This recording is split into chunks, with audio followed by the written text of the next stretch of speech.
Boom. We are recording, my boy. How you doing tonight? Bruh, I am good, man. Cannot complain, man. Especially with all the stuff going on in today's sports news, man, and everything going on with the NFL, college football. Bruh, I'm just excited about life right now. Bro, I'm telling you, this year has been probably the most excited I've been about college football. And then to cap it off with this, bro, to cap the end of the year off with this is crazy. So, man, we're going to jump right into it, bro, man. Welcome to Listen to DP, all the watchers, all the viewers, all the followers, and everybody else in between. Let me get the chain popping out right now because that's how I'm feeling tonight. We did podcasts and interviews, but we're in person. We going with the nightcap, Skip. I mean, not Skip. Uncle Shay, Ocho, it's easier. Everybody can be where they at. And the best thing I like about this is we got a lot of topics today, right? But let's just say this was in the middle of the offseason. Saban retires. We can literally just jump on here real quick. Hey, Dev, give me 15 minutes. We got to talk about it and we can put it out there. So I'm super excited that we have this now. And I went ahead and got this online StreamYard so we can go. But, man, we jumping straight into it, bro. Give me your thoughts about Nick Saban, man. Honestly, it's two things, right? First, I was shocked, but then when you sit and think about it, I feel like he's been dropping little hints here and there for a while, man. You know, I feel like with him being 72, he's an older cat. And then with just the way that the landscape of college football is changing, I really, truly feel like it ended up being too much for him at the end of the day, man. With the NIL, the portal, and all that kind of stuff, I really, truly feel like he was sick and tired of having to do so much to keep up. Well, not to keep up, but in a sense, to have to do so much to get guys to come. You know, you got a constant, now I'm calling to get money probably and all this other kind of stuff that he has to do besides just coaching. And so I think that's probably what got to him, man. What you thinking? Man, and it's funny because you said he was dropping hints. I was pulling my phone up because a five-star, Jakeem Stewart, said about Coach Saban retiring. He said, it shocked me. He said, the last time I sat in Coach Saban's office, I mentioned, I wish you would be here whenever I come out of high school. He laughed and said, me too. So Saban was already giving it up to the boys and say, hey, I'm about to be out of there. Yep. So it was funny because I actually, you know, you're on my Facebook. I actually brought it up. Hey, if Saban loses, does he retire? If he wins, does he retire? I said it could be either one. Go out on top, or I'm just kind of fed up, and it's just a long grind to get all the way back there. They would obviously get in the playoffs next year because they're going to be top 12. Yeah, oh yeah. But it's still just a long grind to get back. And to be honest, I've been seeing it for a while. Yeah, I've been seeing it for a while. You can see it on the sideline. Think about this. Let me tell you how I know. Because when Saban was into it and them boys used to mess up and the coaches used to mess up, his hair was on fire. Hey, that boy, once you start getting to the he ain't even got time to say nothing no more at that point. So when you start seeing those little things, you know it. Two, you know he was talking about NIL all through the offseason. He had his issues with Deion that Deion ended up squashing because he didn't put out, you know, what he had the writer come in and he's gonna put out a whole little video and all that. But he ended up, my respect for Nick Saban. I do commercials with him. I'ma let it go. You know, it sucks when you get every first class, and they still had good classes. But I like getting that first class when I ain't got to work that hard. Yeah, I'm working super hard to get the second and third and hanging on to guys. Yep. And then the guys I do get, they want to leave. Yep. We're not winning. This was the longest he's been without a national championship since he's been there. Yep. It's just so much. And the biggest thing is, he old as hell. Yeah, 72. 72. Yeah, man. Go tell at the crib with your wife and go enjoy life, bro. Like, that's what I'm doing that right now. I'm trying to work as hard as I can to enjoy life as soon as possible. Exactly. And I got plenty of coach friends that I'm like, bro, y'all got to set yourself up with investments. Y'all got to do all this. Y'all can't be coaching until y'all 70, bro. Your wife is a single wife. Your kids growing up without a daddy. Exactly. I call it being ambitiously lazy, right? I am trying to chase laziness, right? I want to get to the point to where I can work as hard as I can now, set things up so that way I can sit back and chill and relax. I am ambitiously lazy for sure, my boy. Man, 100%. But what about the guys? Who do you think is going to be the guy that comes in. And I'm going to read some names, what everybody's got. They got Mike Norvell, Dan Lanning, Coach Sark. They got Dubor, however you say his name, out of Washington. Marcus Freeman, Lane Kiffin, Dion. He's not going because Shador and Travis can't follow him. James Franklin, I don't think he has a shot at it. Dabo, Mike Vrabel, and Dan Quinn. See, and when I look at it, man, I really don't know because I think they have to make it. And if I'm Bama, right, you have to make a splash hire. You know, somebody that's coming after that legacy right there, right? If I look at it, I think you also want somebody that's a little bit younger because you don't want somebody that is going to be able to impress the young kids, but also be able to relate, going to have the energy to go out there and be able to raise money and do all that other kind of stuff. So I'm thinking the cat out of Oregon, actually. Like I think showed that he has the highest percentage in the odds right now. Yep. So I will give you this. I got Lanning, Coach Sark, Kiffin, and Dabo. Those are my top four. Yeah. I'm going to disqualify Dabo because I think he's on that old head side. Old head mentality. Yep. I feel like in a couple of years, you're going to be back in this position again. Yep. Same. Lanning would be a good hire. He's young. Let me see what we got. Stuff flipping. What we got going here? Let me see if we can get it back. Sorry, folks. You good, man. Yeah, stuff flipping. But, hey, we back rolling. So, I think Lanning's a good hire. He's hungry. He's a young guy. He's going to talk that talk. He can relate. He can sell Bama. And I think you can't sell Bama like you can sell Oregon with the trinkets and all that. Yep. But coming from Oregon, you know how to sell cool things, which Bama got the weight room, but Oregon is not, right? Yep. So I think he can use a lot of those techniques and salesmen to get those boys in there. Yep, I agree. I think Sark has showed he can coach, and he came from there. Yep. And he's not super old, so you'll get some years out of him. And he's progressive. He's, once again, NIL, UT. I've done that, so I'm not opposed to it. I know how it works. And then who else did I say? Kiffin. I think that's where you go. I think it's really Lanning, Kiffin, Sark, then Sweeney. Because Kiffin, he's going to talk that talk. He's going to talk that talk. He's going to have Bama lit, bro. He's going to have Bama lit, bro. Let me ask you this. If I'm Sark, I don't know if I want to leave Texas. I'm going to be honest. Because I feel like the pockets are deeper. I feel like he is building a solid program there. You do have Arch Manning coming in, so if I'm him, I possibly want to stay. I want to build that legacy of Texas in the SEC now. I have an opportunity to now run the SEC. So I definitely, if I'm Sark, I think about staying, honestly. And that's many coaches think about it. I actually posted a thing that made a lot of sense. It's like, if I'm the coach, think about it. They're only coming for high-level coaches. That's it. So there's so if I'm a coach that Bama's coming for, I'm actually tiptoeing around it. Yep. Because the biggest thing you got to realize is you got to come in and basically go to the playoffs. You got to win 11 games. It's been 16 years since. But mind you, let's say somebody come in and go 8-4, 9-3, 10-2, 8-4. Now I can come in with more of a realistic expectation. Exactly. They think, we're Bama, we got this, that, and other. No, bro, y'all ain't Saban. We ain't gonna get the same recruits. It's gonna be a little different. The offensive coordinators, the culture behind Saban is different. So I think unless they come, if I'm making 10, if y'all ain't really going about 15, which you probably ain't just gonna go 15 a year for 10 years, it's like, why go get $2 more million when now my level of security literally goes like this? Yep, it drops.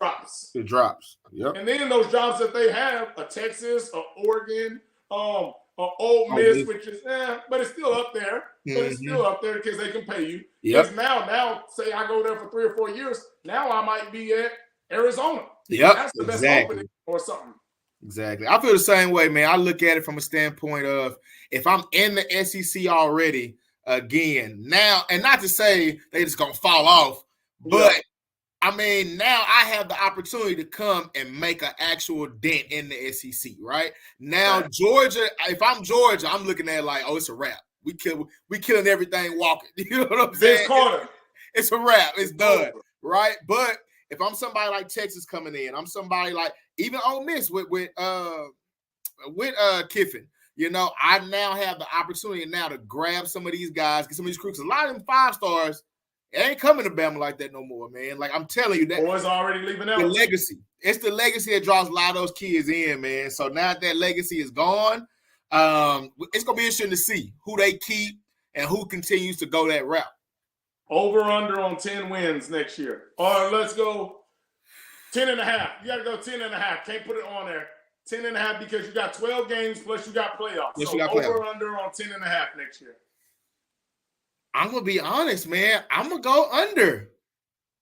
I got them right at 9 games, man. I got them about 9 games. I think they was fighting for 10 exactly this year or so. Exactly. For the last few years. Yep. Bet. So now we're gonna go from one legend to another legend. Pete Carroll out in Seattle, but still in Seattle because it sounds like he's gonna have an advisor role. What you think about Pete, man? So it's crazy because I'm wondering what Pete's legacy is really gonna be, right? Let's really think about Pete. There's 2 ways we can look at Pete here, right? We look at him for what he did at USC. Great with that program. Came in, won championship with that program, fire athletes, everything. Took that same energy to Seattle. We see what he did in Seattle, right? But do we look at him for what he did, or do we look at him still as that guy who did not give Marshawn Lynch the ball? Do we look at him for what he did, or do we look at him for what he did? What he did. So it's like I'm wondering what his legacy is because he was never able to recover from that. We're going to be honest, right? They had good teams, but they never recovered from it. From what we read, he still wanted to be there. In a sense, he still wanted to coach as well. And they kind of forced him to go ahead and, hey, we got this for you. You can take this or you can step. Which one you going to do? That's what it looked like to me in reading certain things. So I don't know, man. It's twofold. I think that he's a great coach, amazing. I think he's a great people guy. You could tell he was a player's coach. He still had that fire in him. But Seattle felt, hey, we're not getting the results with what we need from the talent that we have. So it's time for us to go ahead and make a move. Man, I think Pete Carroll still has a job if he hand the ball to Marshawn Lynch. If you win those 2 Super Bowls, it's pretty much, hey, you get to dang near, until you just run us into the ground like Bill Belichick pretty much did with New England.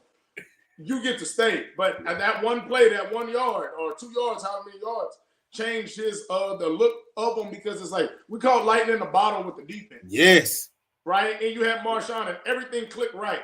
And it's kind of like when everything wasn't clicking right, you were never able to win another one. We never got to another championship. We were just always around trying to make the playoffs and just average to below average to a little above average team, depending on the year. We never even became a threat again. Exactly. So man. I think, man, Pete had his time. He's going to be one of those guys you talk about in college, in the NFL. He's a staple of what we think about in football, not just college or the NFL. Thanks. But, man, he had his time, and I salute what he did. Oh, yeah. I just think it's time. Like Pete, and the craziest thing about Pete, Saban looked like he's 70. Pete looked like he's 55, how he be running around and doing. He still has something in him, but you still are older and in. Now you can relate to him, but it's and you know what the word was when he was at USC. Now he was chasing them young girls too. So Pete had some juice to him. Now he has some juice to him. So like I said, he's old, but he still got that young. But you're still an old man, and you want the NFL's moving to the Shanahans, the McVays, the McDaniels, the Lions coach, the Ryans of the world, dudes that ain't been out for long, dudes that look like they could still get it. That's one. So you got to have the Ryan or what is it, Dan Campbell? Or you got to be the nerd. Yep. You got to X and O it up. He ain't the swole guy and he ain't the nerd, and that's what the NFL is really turning to, like that former player that look like he'll hit you in your mouth, or the guy that's just gonna X and O up everything. The head coach and call the plays. Yep, exactly. You're right, man. I didn't even think about that, but you're totally right. That's what the league. Yeah, that's the new move. All the dudes is either you an X and O's guy where you the head coach and the play caller, or you that dude that look like you can go get it, and the players gonna respect you because they probably in there working out with them boys. Yep, I agree. I totally agree, man. So, It'll be interesting to see where they go from here. It's gonna be so many openings in the NFL, man. So I'm really looking at where a lot of these guys gonna end up, who's gonna get called up from some of those coordinator positions, just to see what happens. That shakeup would be nice. Man, let's talk about the playoffs, man. What did you think about this year's college football playoffs? Man, as hurt as I was as a Florida State fan, man, I hate to say they got it right, but they got it right, man. I hate to say it. I have to be honest. I think if Jordan Travis doesn't go down, like they said, I think that Florida State gets in. It would have been very interesting to see who they would have put in with them, because I think Bama just doesn't get in. To be you think honest. Bama don't get in? Yeah, because okay. Texas was they were 4. Texas was in front of them. Yeah. I think Florida State would have been 3. Texas would have been 4. To be honest. Yeah. Because it only makes sense because Texas beat Bama. Exactly. Put Bama in, right? Because Texas beat them. Couldn't put Georgia in because Bama beat them. So it only made sense that Texas beat Bama, Bama beat Georgia, Georgia. So I think so that would have put them at 3. So that would have had them first. See, now they might get a natty run. I don't think they win it, but they're going against Washington. Yep. They get a chance. It's probably going to be them versus Michigan if they're still healthy. And if not, Washington was still good, but they would have had an opportunity, right? I agree. Jordan Travis, you got an opportunity. You got a chance. Yep. And they were looking good, man. They were looking really good at the time before he gets hurt. So I really feel like, though, they got it right. I couldn't see the backup, Tay Rodemaker. I couldn't see him coming out there and beating a Washington, man, or any of those teams. So I feel like they got it right. Now, if you asking me also when I look at both games, when I look at the Washington and Texas game, I'm really, when I go back and look at it, I really think, okay, did Washington win it or did Texas kind of throw it away, man? Now, the reason I say that is because I feel like, Ewers is a weapon. I get it. But they were able to really tote the peel. They were running the ball well. And when you got Penix as hot as he is, you got to begin to take the air out of the ball a little bit. And I feel like Sark and them didn't do that. They had I think they had 180-something yards rushing off 20-something attempts. And I feel like they didn't actually get them boys the ball enough. Now, they did have some turnovers as well in the run games, which I think made them kind of go away from it. But I felt like they should have went to more ball control, in my opinion. Sometimes you get a little too cute. Yep. Harbaugh said, us here at Michigan, we'll run the ball every play if we need. We'll tote that thing, make it slide. They even started getting a little cute. Yep. But they got back to it. Texas never just did it, and then Washington started sputtering and giving Texas opportunities. Yeah. But yeah, man, like I think Texas got too cute in that game, man. Penix was diamond. Yeah. And I really want to fight Penix right now. Because bro, I picked him to go for 287 yards passing. He easily did that. Yeah. He literally missed it wide open, guys. Wide open. And he won't walk around. Yeah, like, not in the ribs hurt. I don't want to hear none of that.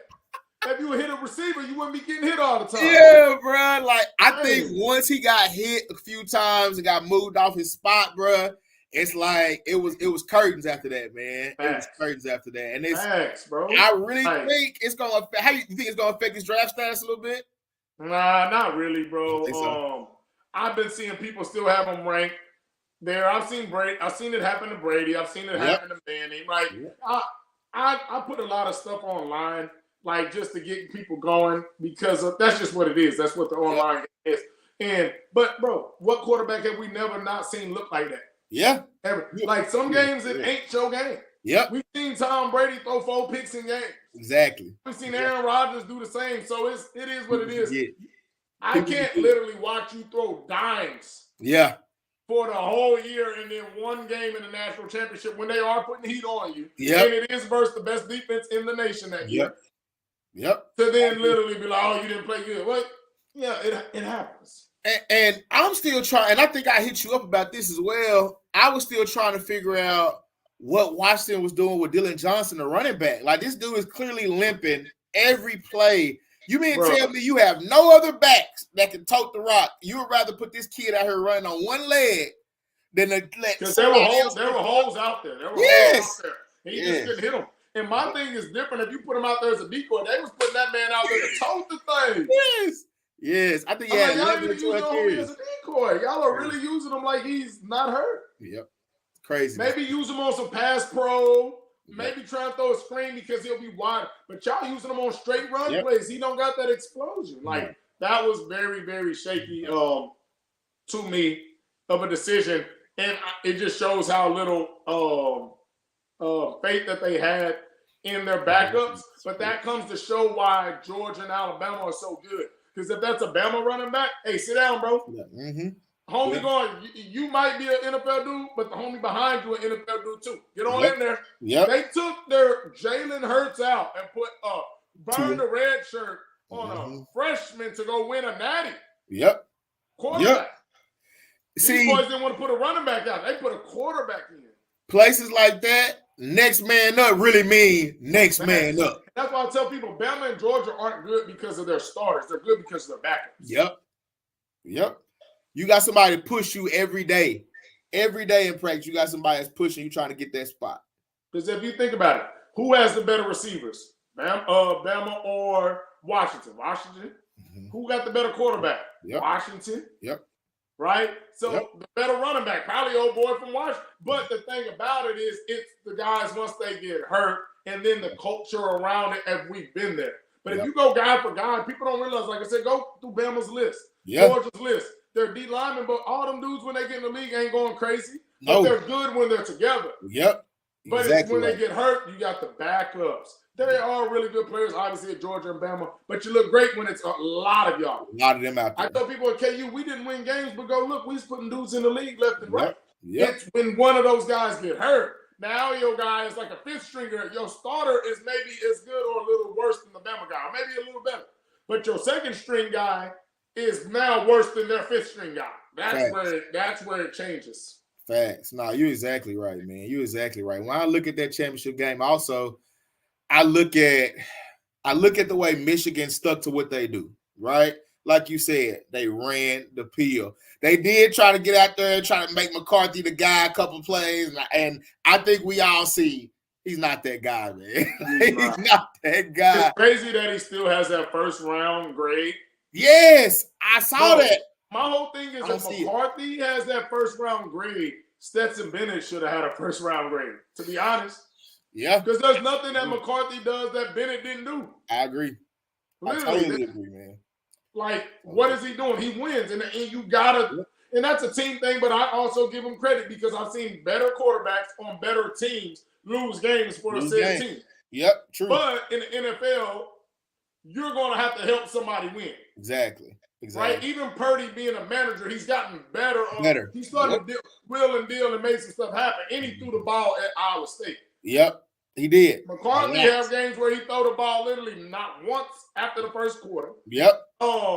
Have games where he throw it 12 times. Like, that don't translate to this league. No, not at all. Not at all. You're not going to be able to do that.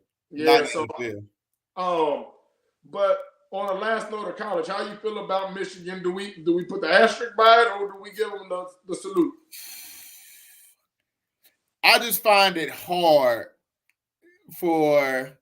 you can't have all this evidence against them and then say, oh, well, we really didn't do nothing. You know what I'm saying? Like, that makes no sense to me. But when I look at it, man, and when you strip it all down, you still got to go out there and play the game. You got to play. You got to be out there. You got to go out and execute.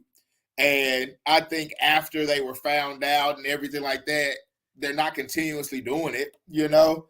So I feel like at the end of the day, you got to go ahead and stamp them boys, man, at the end of the day. This is what I feel about it. When you go look at it, because, you know, I do all the posting, so I'm doing all the stats now. They literally, 15-0, obviously didn't lose. They gave up, like, the fifth least amount of points of a national championship team. They never were behind going into halftime. They beat Bama in the playoffs. They beat Ohio State. They obviously beat Washington. Right? 5 of the teams that they beat, 4 of the teams will be in the top 10, I believe, ranked. So, like, you still got to play the game, and they played all these teams after it was found out. It was found out. Washington and all that. And they did this without their head coach for these games. Yes, I agree.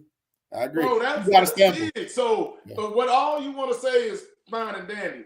But after it was found out, they still wasn't and couldn't be doing that because other teams were taking precaution, changing sides, and they still went out there and whooped up on boys. Exactly. You might not like it, but the games, the teams that you about to say, oh, well, they were cheating against, we don't know all the stuff. Were games they were winning regardless. Yep, exactly. The teams that they no longer got to maybe cheat against were the best teams that they played. Out there. Yep. And they did what they were supposed to do. Exactly. They handled business, man. They stood on business for sure.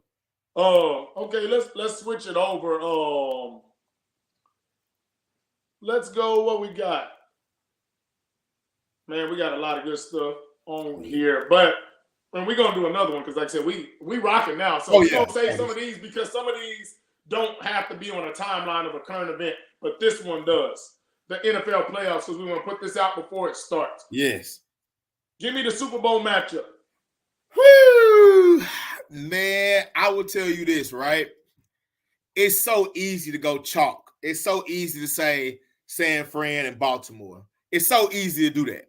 Yeah. But I think that there's so many variables, there's so many things that we still gotta show and prove. And as much as I love Lamar, I really want to see him make it, right? I want to see him get there. He still got to show and prove that he's going to be able to make that full run and get to where they got to get to, get to that bowl. And they in a great position to go do it, man. An amazing position to go do it. So I hope they are able to do it. San Fran, to me, if I look at it and I say, can anybody in the NFC beat them? And you're looking at the teams that's there, I don't know. Games about matchups. And they just, when I say spanked, they dusted my boys, dusted the Cowboys early on in the season. I really don't feel like if they played them now, it would look like that. I really don't, man. I feel like there's blueprint out there on how to beat San Fran. My biggest issue with Dallas is I don't know if Dallas is actually physical enough. I really don't. Yeah. That's the biggest thing is their physicality. San Fran up front on both sides of the ball is what gets Dallas. And it sucks because that's what Dallas used to be known for, is that up front, especially on the offensive line. Exactly. I think the only team that has a chance in the NFC is Dallas. There's no other team with a chance. Like, Eagles have no chance this year. No. They shouldn't even be in the playoffs. And pretty much we should have did the Eagles like the committee did the Florida State.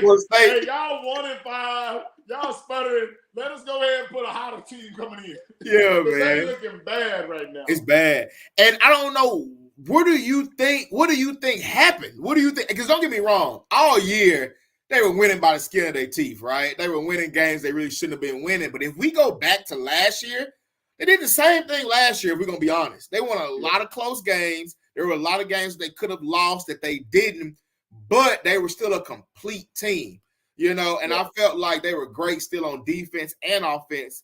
This year, I feel like they just fell off, bro, and I don't know. I can't pinpoint where it is.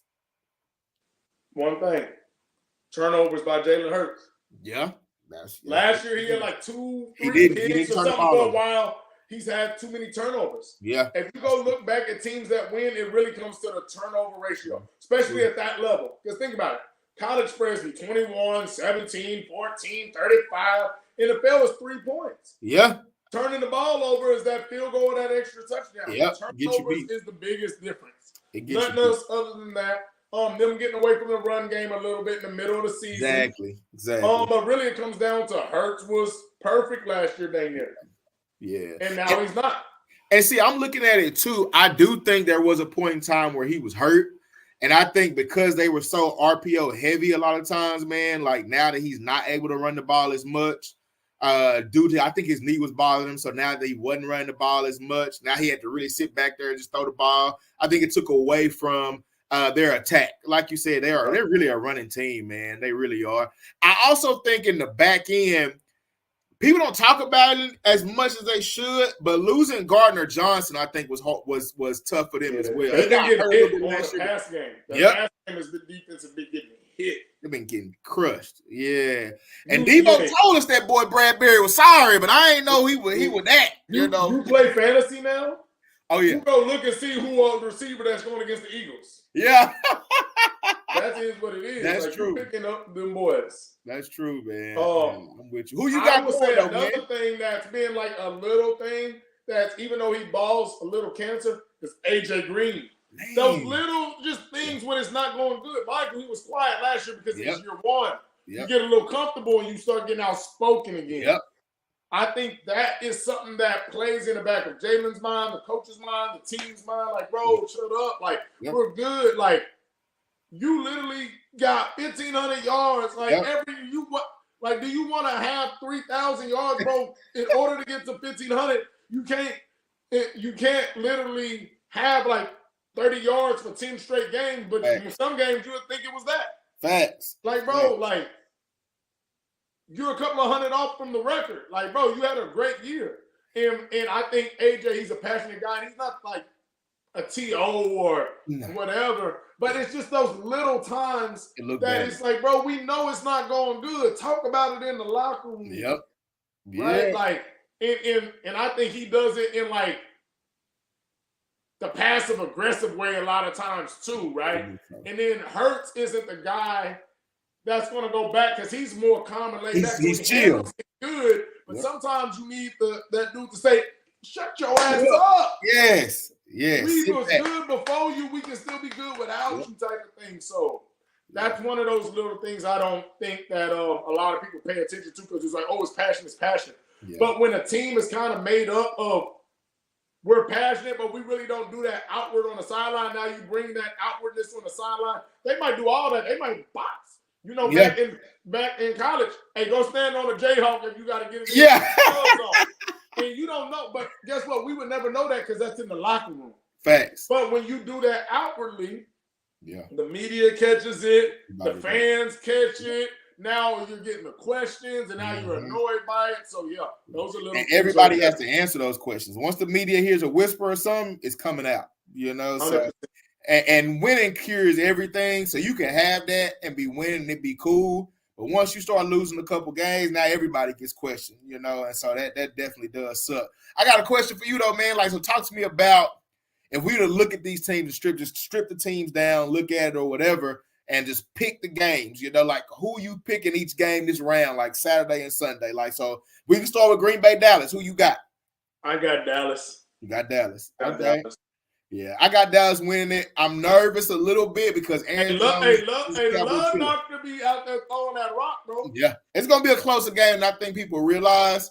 Aaron Jones is a killer out there, man. You know, he's healthy. He's been out all season with little knickknacks and injuries, stuff like that, but he's back now. So it'll be interesting to see, man. I would definitely say for Dak to be doing what he's doing with really no run game this season, man, and to go from throwing the most picks last year to throwing the most touchdowns this year is huge, man. So I like the way he's looking. I'm interested to see how they look Sunday, and I really want to see if Jair Alexander is going to follow CD. I'm interested to see that as well. So we'll see. That's a game, the scariest game for a team that's at home is going to be the Browns and the Texans. You got a rookie quarterback versus a guy who's never lost in a wild card. And if Joe Flacco wins this game, he'll take Brady, past Brady for the most wins on the road. Them boys are red hot, and they got a defense, man. I'm scared for the Texans in that one. I really don't even know if you just had to put my foot to the fire. I'm gonna go with the Browns, man. I'm going Cleveland. You just got an older guy that's done it, man. And man, the Texans are riding high right now. They're getting back in there, and it's a younger team led by a younger coach. Where the Browns, I feel like, are a little more settled in because they got a Amari Cooper, they got a Joe Flacco. You know what I mean? I feel like they got a Myles Garrett. Some of their stars have been in the league for longer. Where the stars of the Texans are young guys. Young coach. Yeah, I agree, man. I feel like I got the Browns winning it, not just because of Flacco. I really got the Browns winning because of their defense, man. I think like I said, the defense, them boys is dogs, bro. Yeah, bro. Who you got? I know Pittsburgh and Buffalo, man. I'm going Buffalo with that. You got to go Buffalo. There's no reason to pick Pittsburgh. Mason Rudolph has looked really good with them boys, though. He got them rolling. I think they beat them pretty good. Buffalo probably beats Pittsburgh by 14-17, I think, in a playoff game. I agree. Man. With you on that one. The Chiefs, I think they're going to beat the Dolphins. Two are going to throw for about 11.5 yards because he's going to He ain't gonna be able to move. Tyreek ain't gonna be as fast. He already dropped a lot of balls. Yep. That's Hey, one they thing about say Tyreek. He dropped a lot of balls that he should catch. he should catch. And it's supposed to be single digits. It's supposed to be single digits out there. No, they're supposed to be negative digits now. Oh my God. It's supposed to be, they said it could be the coldest game in NFL history now. Oh my gosh. Yeah, I don't see them winning that game at all, man. And I think that the writing was on the wall with them also. You know, Dallas had that label of not beating good teams. Miami also had that label. Only good team Miami beat was Dallas. Was Dallas. The Patriots, the Patriots and the Jets beat more above 500 teams than Dallas and the Dolphins. Yeah, and they won like 7 games combined. Exactly. Nah, you're right, man. I definitely got the Chiefs. And it's crazy because the Chiefs really look bad, but they're going to get this victory. And you know how it is. Sometimes you got to just stack them up. Playoffs. Yep. Stack them up. And you got that man. Yes. Yeah, so you always got a chance. Let's go Eagles and the Bucks. Who you got? This is actually a tough one to call. It is. It's tough. It's a tough one to call, but I'm actually going to go Bucks. I really am. I think Philly is at a point to where they are so disjointed right now, and Tampa Bay's got it going. They are standing behind Baker Mayfield right now. Baker's actually looking all right. I'm interested to see if he stays healthy because he's broken up right now, but he's actually looking good. He got a little connection with Mike Evans. Their defense is a young defense is playing well right now. They all can run right now. They went from being one of the oldest defenses to one of the youngest defenses. Got a lot of young dogs there now. And so I think it's going to be a close game, but I think Tampa's going to win. Man, it's tough, man. I could definitely go with that. In the playoffs, I like to just go pedigree, man. Like the Eagles have just been doing it for a while. I think Jalen can muster up like that last-ditch effort of bro, we still got all this talent over here, bro. True. We still do have the guys. We just got to go out there and do it. So, like I said, that's a toss-up because they've been playing so bad. Plus, the Bucks aren't they still have a better record than the Bucks. Yeah. But the Bucks 9-8, I think, feels way better than the Eagles 11-5. Yes. So you're riding high. They're not playing as good, but I think the Eagles can muster it up. One win, and then I think they would have to go to San Fran next, maybe, and then it's curtains for them.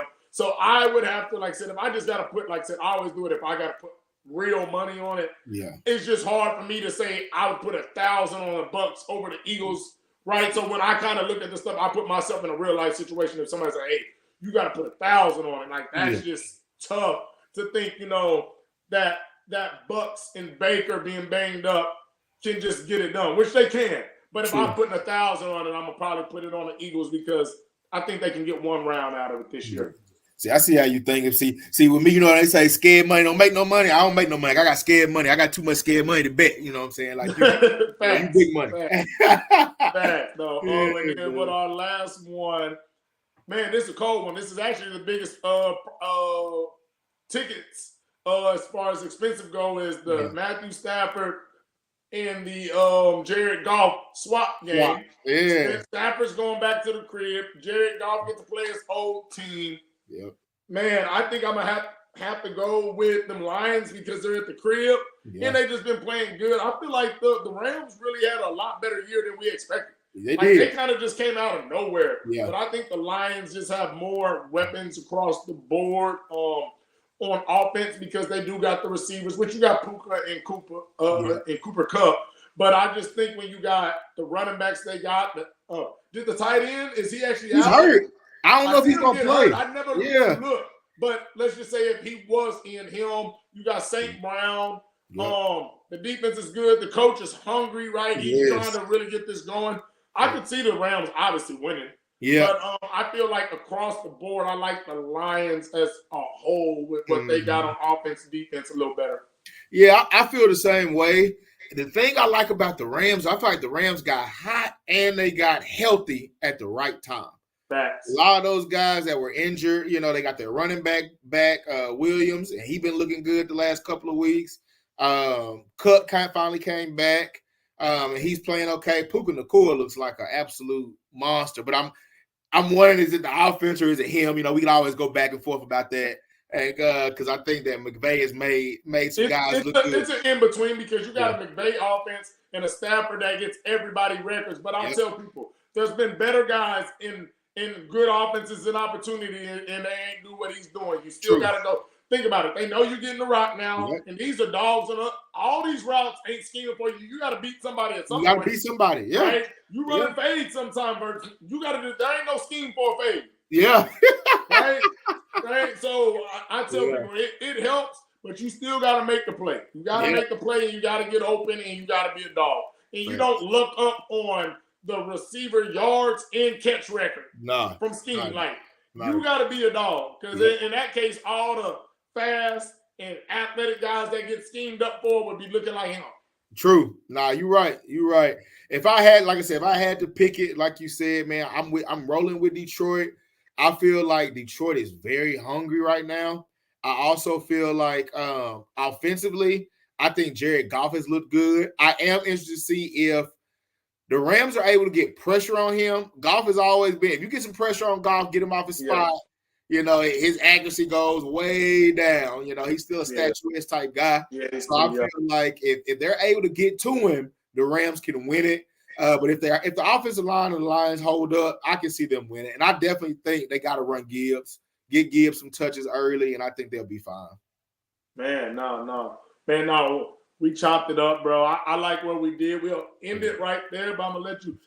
A million things is going on. Oh, yeah.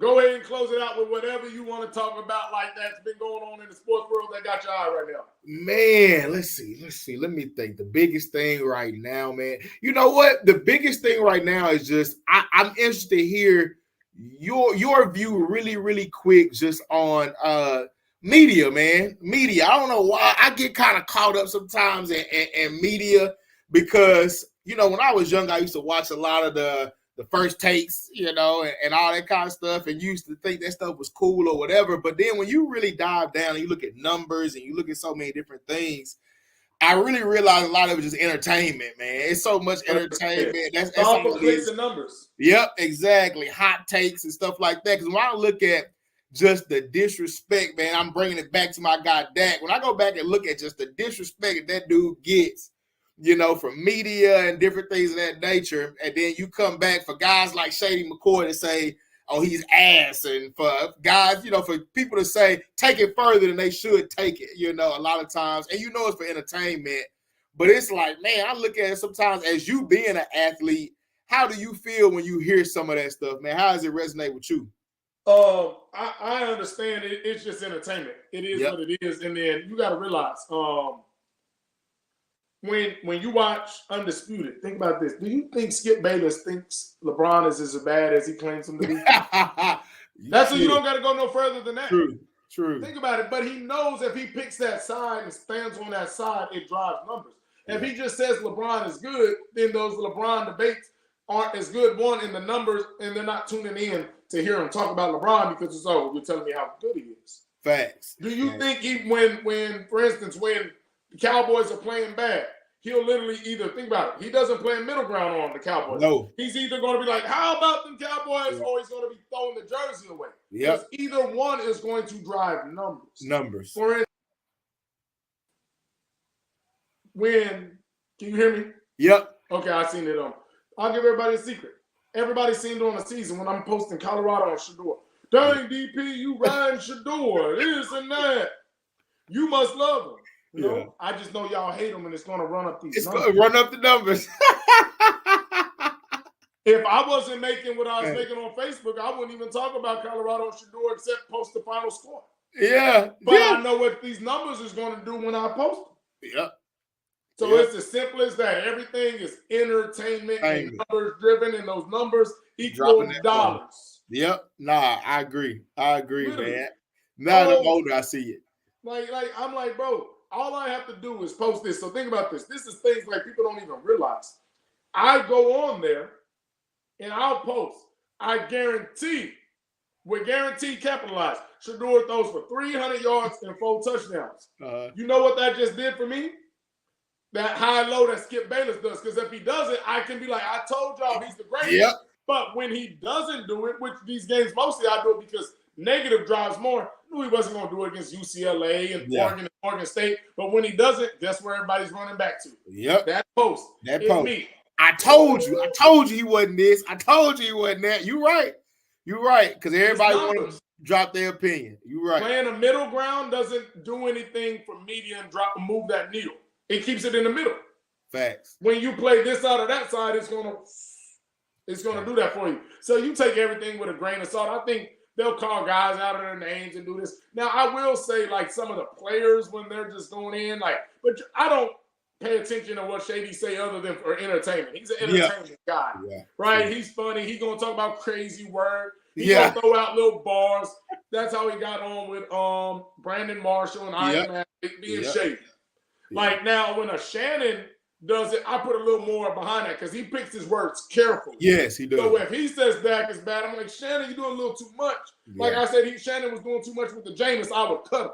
Oh, yeah. No, Shady said that. I'm like, bro, Shady, whatever. Yeah. But Shannon knows what he's saying, and he's picking his words carefully. So when he was like, oh, Jameis should be cut, bro, chill out, Shady. Yeah, chill out. Going too far. Now, because he knows what he's saying, and he's not just doing it for pure entertainment. True. There's entertainment within what he says. But some guys are just entertainment with everything they say. Facts. Right? So when somebody like Shannon says something and somebody like Shady says something, I'll take it two different ways. When Skip says something, I already know what Skip doing. Yeah. I know it. Oh my gosh, Tom Brady. Like, there was games where Tom Brady threw 5 picks and Skip say it wasn't his fault. It wasn't his fault. Yep. I can break down every one of them. We're going to look at them here. Exactly. So that's what I view about the media. Depending on who's saying it, I'm not paying no attention to it. Skip, I'm not paying to. Shay, I'm not paying attention to. I'm going to look at a Shannon. I'm going to look at the pivot dudes. They really be talking like they keep it real. They do. I'm going to look at, even I don't rock with a lot of what B. Marshall, how he's moved in the situation. But I'm going to look at a guy like that thinks about what he says. I'm going to listen to a Cam Newton. Fact. And those are not just ex-guys, but ex-guys that kind of say what they mean. Compared to a Shady that's more there as the goofy guy. Like, Shady wasn't looking in to get in to do what he's doing. He caught some fire on that episode of Brandon Marshall with the crazy work. And he parlayed it into something. True. Nah, so he gotta stay in the Shady character. True. Nah, you're right, man. You're right. I love hearing your take on that, man. You're right. And you in that space. So that's what's up, man. But we're gonna cut it right there, bro. Like I said, this was the first one on the stream. So hopefully I hit all the right buttons and we on YouTube and everything else, and we chopping it up and doing everything. But no, this is fire, bro. And for sure. People on here at one time. Oh yeah, for sure, so man. I'm excited for it, and you already know. Like I said, you the first one. You know, I love talking sports with you, bro. Oh yeah. We got some other topics that we didn't hit just because of time. They're not time sensitive. Yep, exactly. So we're going to talk about all those, and as much as you want to be on, bro, and when we have something pop, hey, it might be a Wednesday night. Hey, bro, give me 15 minutes. Oh, for sure. Anytime. And let's just talk about this one topic. Yeah. And let's get it out there, bro. Yeah, we're going to make some runs, bro. Anytime, bro. Anytime you need me. You know I love chopping it up with you, bro. Anytime. Yes, sir. Have a good one, my guy. All right, boy. Be safe out here. You too. All right.